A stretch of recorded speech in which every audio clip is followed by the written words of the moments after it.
White supremacy does not mean black inferiority.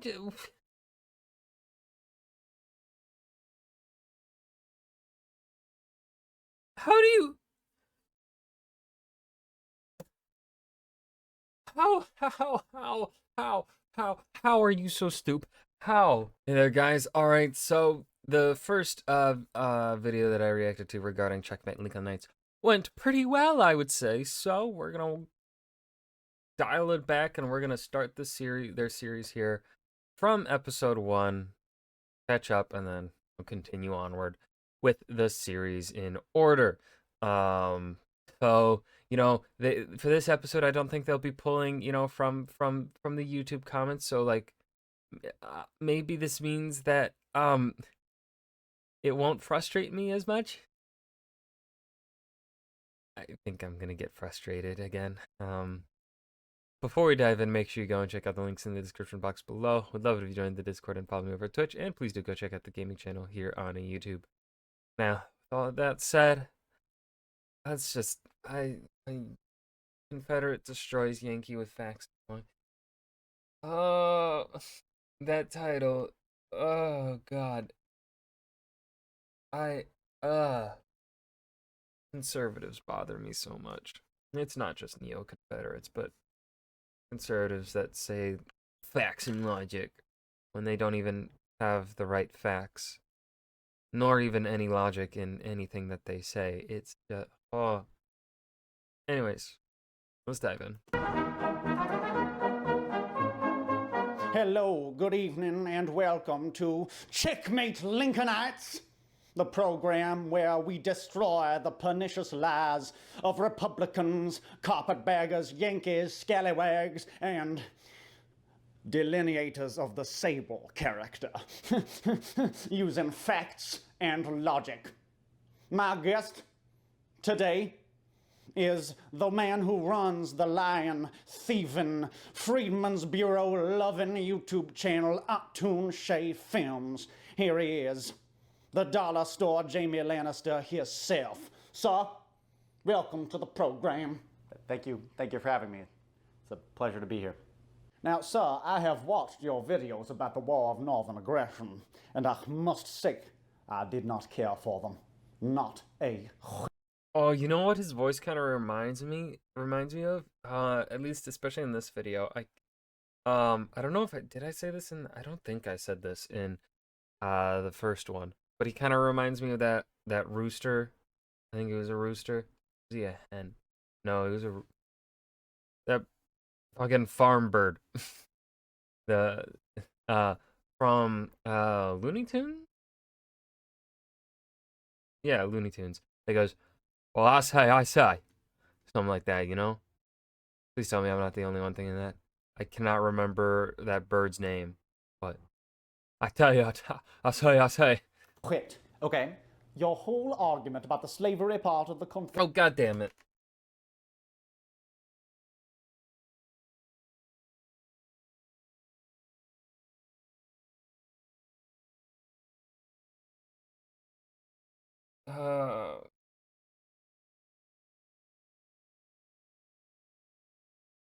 Your whole...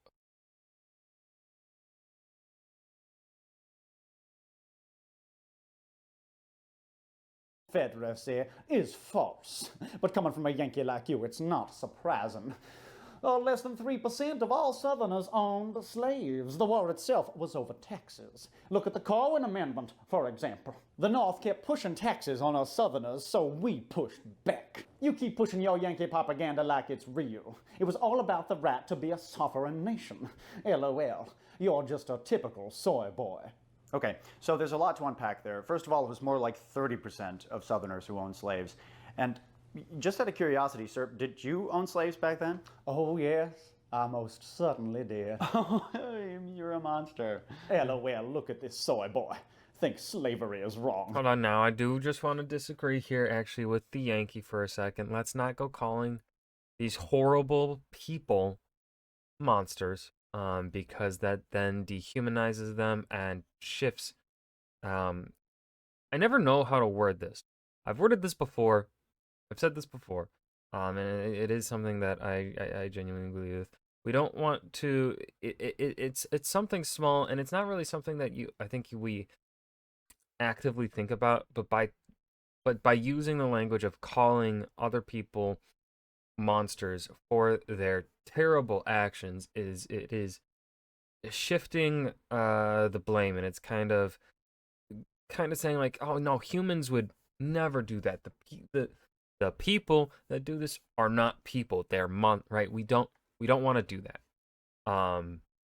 Because then that kind of what it can end up doing is it takes away our necessity as a society to address the actual problems that lead to people doing these horrible things like owning other people, being racist pieces of shit, uh, right? And that's just not productive. Like we can, it's something small, but it is still something that I think is very important. Um, just that small use of language like that. Um, so this is probably the only time I'm going to disagree with the Yankee in this video. So you mentioned the Corwin Amendment. I'm glad you did. That was basically the federal government's last-ditch attempt to avoid the Civil War. Now, for those of you who don't know, the Corwin Amendment was this proposed amendment to the Constitution that basically would have guaranteed the southern states right to own slaves. I mean, potentially forever. So your implication would be that if the war was really about slavery, then why didn't the southern states just immediately go along with and ratify the Corwin Amendment? But you're forgetting that a big cause of the Civil War, and certainly the events leading up to the Civil War, were not about preserving slavery, but expanding it. I mean, you take the Missouri Compromise, for instance. And Lincoln's whole position when he took office wasn't to abolish slavery, it was to contain it. And this went directly against the Confederacy's ambitions. They not only wanted to expand slavery to the territories, they wanted to conquer Cuba and Mexico and make those into slave states as well. But you won't really hear that from people who See, I don't think he's not, it doesn't sound like the way he's moving the conversation here doesn't sound like he's going to talk about the reason why they wanted to expand it is and ultimately also likely the logic that they had in their mind as to why containment was also going to essentially spell the end of slavery down the line, which really it also was. It was going to, I would say, spell the end of slavery. Um, and the reason why the Confederates did what they did is because through containment, what is going to happen as the Union continues to expand and add more states is that the Confederates, the slave owning states, are going to become outnumbered both in the House of Representatives and inside of the Senate. And that is something that the Confederates really did not want. They wanted it essentially to be equal. Hence, Missouri Compromise. Um, right, and it ends up becoming like if one free state is added to the Union, then there has to be a slave state added to maintain equilibrium. Is essentially the path that the U.S. was treading in 40s and 50s. Going off the top of my head here, this again not a Civil War historian, so timelines and certain things could be a little bit wrong here. I do apologize. Please do look things up yourself. And make sure you check where you're looking and you're not looking at fucking right wingers. Don't look at right wing. No. They don't know what the fuck they're talking about. They don't know facts and logic. Uh so yeah, but yeah, and they wanted to not only because of like imperialistic reasons for wanting to add Cuba and stuff. They also wanted to add that because slavery, that be slave owning state.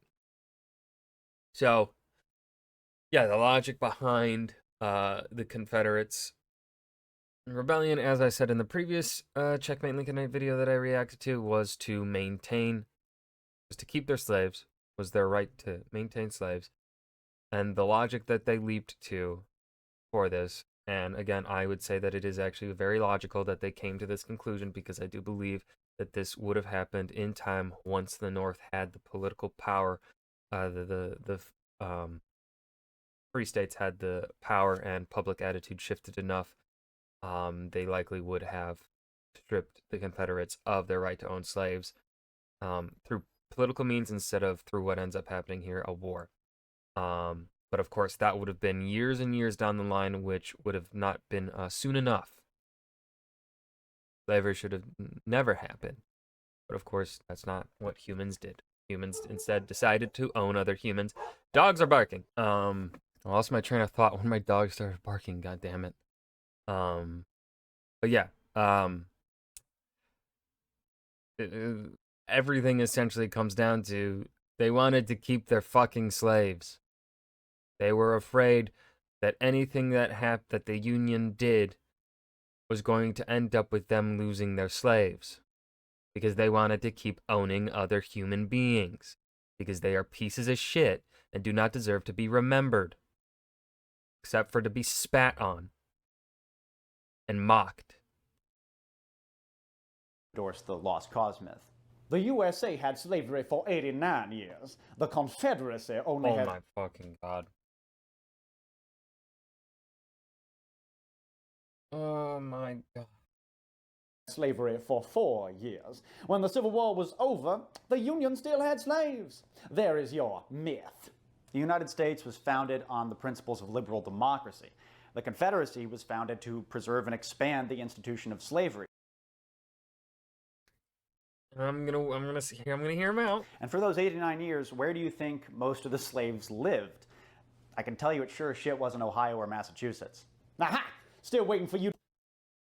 Okay. The USA was also founded upon the back of slavery. I don't think I need to... I think I've addressed this before in previous videos. To address your own state's, Massachusetts' racism. Remember how they used emancipation to chase the blacks out of the state, knocking the black population from 5% to 0.8%? That's a bullshit argument, but I'll bite. Did I ever deny that there was racism up north? Everybody knows that Boston is the racist San Francisco. I made 2 whole videos about King Philip's War and talked all about how New England was basically founded on Native American genocide. Your time is coming. You preening, goody two-shoes New Englanders still celebrate your murderous generals like Nathaniel Lyon. Oh, just wait until the sons of Confederate veterans invades New England and treats his grave the way it merits. And we won't be using crowns.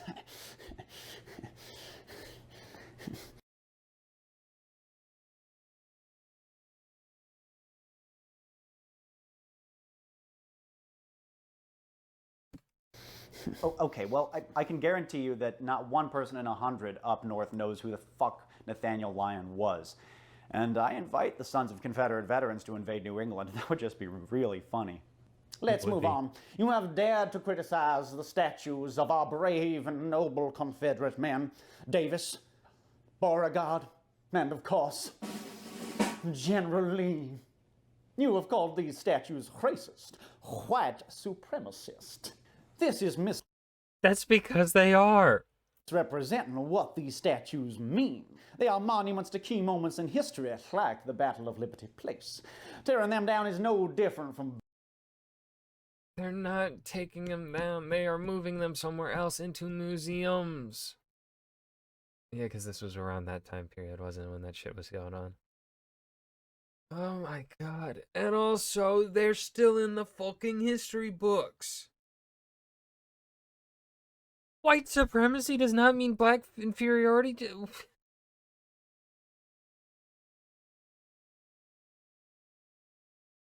How do you...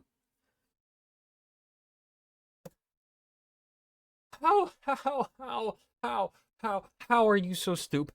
How? Burn in a history book. If we had to remove every statue that offended someone, well, then we would have no more statues. And the term white supremacy is not a racist one either. White supremacy does not mean black inferiority, just the same way that being proud of your black heritage does not mean you dislike white heritage. What a terrible direction the left wing has started to head these last decades. Complete denial of human rights.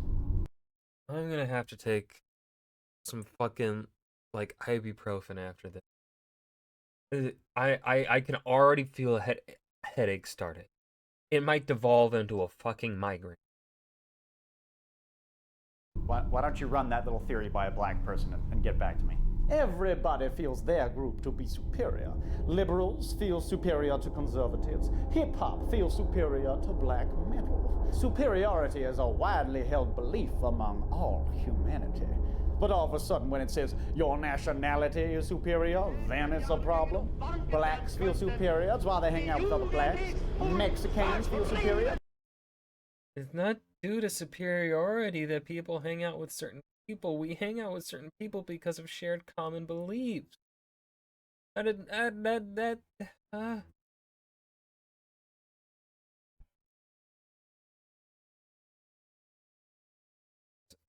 let me. So I grew up in a very predominantly white town. Growing up, my friend groups mainly consisted of white people because, well, that's all I had around me. Now, I would argue that in terms of the average of my town, my friend group still also did include people of color, proportionately more so than other friend groups that other cliques in my hometown. And then, you know what happens when I went to college? My friend group started becoming a whole lot more diverse because of shared common beliefs and goals for society as a whole. Because they now included people of color, mainly probably more so from in terms of the people of color's perspective. They more so felt like they could include me inside of their friend groups because they were like, that white boy ain't bad. That white boy ain't like the others, right? Because they feel comfortable with me. They feel like, oh, this one's not racist, right? What? Friend groups form. People hang out with certain people because of a means of safety and shared belief. And your group is not welcoming of certain people, then you're in the fucking wrong. Like, it's not. I'm so frustrated that I can't even get these words out properly. I can't even. That's why they hang out with other Mexicans. But whites are not allowed to feel superior. That's a denial of human rights. Superiority is human nature. Hey, can I see your gun? Oh, certainly. Cool, thanks. Nice. Thank you. The only good Nazi is a dead one. Same with the only good Confederate is a dead one. If you liked the video, be sure to like, comment, and subscribe. And don't forget to hit that bell so you get That's certainly gonna get this video demonetized. notification of future uploads. Bye! Okay. That's one way to start this series here. This was one way to kick off a series. Wow. All right. I did not. Oh man. Oh, I'm gonna have to like pace myself when it comes to these videos. Because they're just gonna get me frustrated. I'm just gonna get frustrated with them. I gotta pace myself, or I'm just gonna get pissed. That was Confederate destroys Yankee with facts and logic. Uh, I'm too fucking just baffled by stupidity to form any sort of coherent thoughts right now. I hope you guys enjoyed. Remember to hit that like button and subscribe for more. And I will see you guys in the next video. Peace.